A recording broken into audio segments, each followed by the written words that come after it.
जो रहते हैं उजालों में,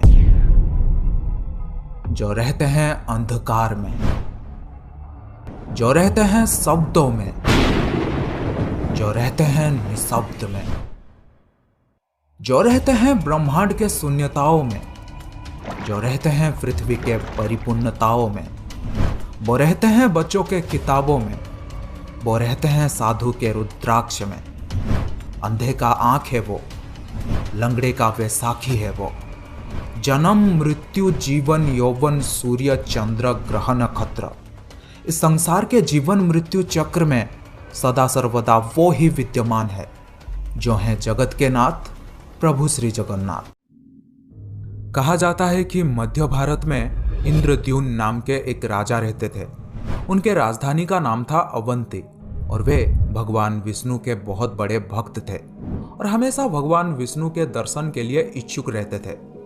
एक बार एक ऋषि घूमते हुए उनके महल में आ पहुंचे और कहने लगे, राजन, ओडिशा में भगवान विष्णु के भव्य रूप नीलमाधव को पूजा जाता है, लेकिन वो जगह ओडिशा के कौन से हिस्से में है यह आपको पता लगाना पड़ेगा।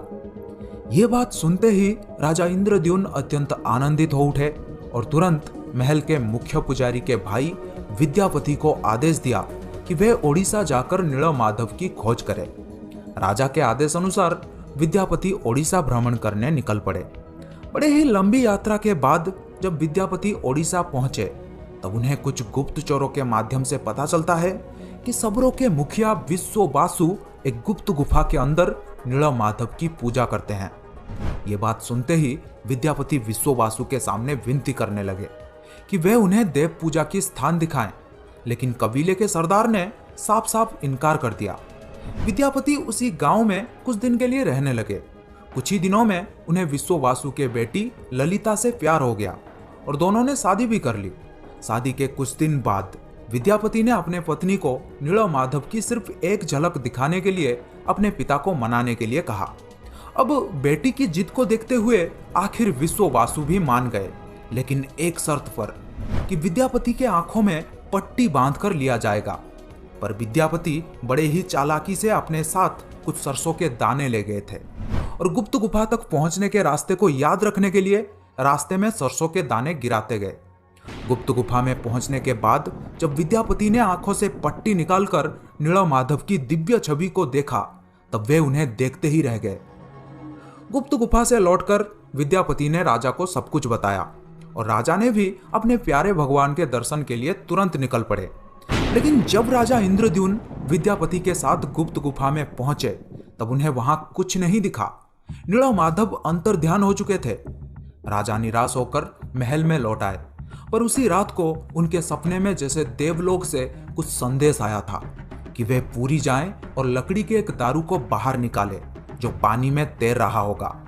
राजा ने भी इस संदेश का पालन किया और उन्हें पुरी के समुद्र तट में सच में एक लकड़ी का तना तैरता हुआ दिखाई दिया। लेकिन राजा के सेवकों के लाख कोशिशों के बाद भी कोई भी उस लकड़ी के दारू को उठा नहीं पा रहा था। अंत में कबीले के सरदार विश्ववासु के सहायता से उस दारू को महल में लाया गया, परंतु उस लकड़ी के दारू में से कोई भी कारीगर नीलमाधव की छवि तराश नहीं पा रहे थे। कहते हैं कि जब इस काम को करना नामुमकिन हो गया तब देवताओं के शिल्पीकार श्री विश्वकर्मा एक बूढ़े बढ़ाई के रूप में प्रकट हुए। उन्होंने राजा को भरोसा दिलाया कि वे मूर्ति निर्माण कर सकते हैं, लेकिन कुछ शर्त पर कि वे भगवान विष्णु के मूर्ति को 21 दिन में बनाएंगे और अकेले ही बनाएंगे और कोई भी उनके काम में बाधा ना डाले। राजा ने यह सभी शर्त मान लिया।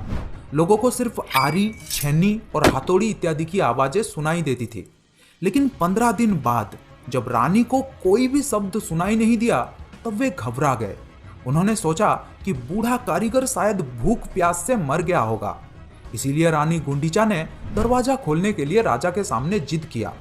आखिर में दरवाजा खोला गया और राजा ने देखा कि वो बूढ़ा कारीगर जैसे गायब हो गया है और अपने पीछे आधा बना 3 मूर्ति छोड़ गया है, जो आज प्रभु जगन्नाथ, बड़े भाई बलभद्र और छोटी बहन सुभद्रा के रूप में पुरी के श्रीमंदिर में पूजे जाते हैं।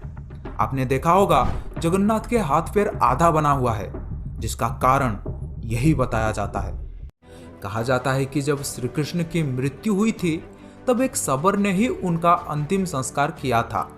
लेकिन उस वक्त श्री कृष्ण का दिल अथवा हृदय आग में जला नहीं था, जिस वजह से सबर ने उस हृदय को लकड़ी के गुच्छे में बांधकर समुद्र में प्रवाहित कर दिया था, जो फिर बहते बहते पुरी के समुद्र तट में पहुंचा और जहां से फिर राजा इंद्रद्युम्न प्रभु के मूर्ति निर्माण कर पाए थे।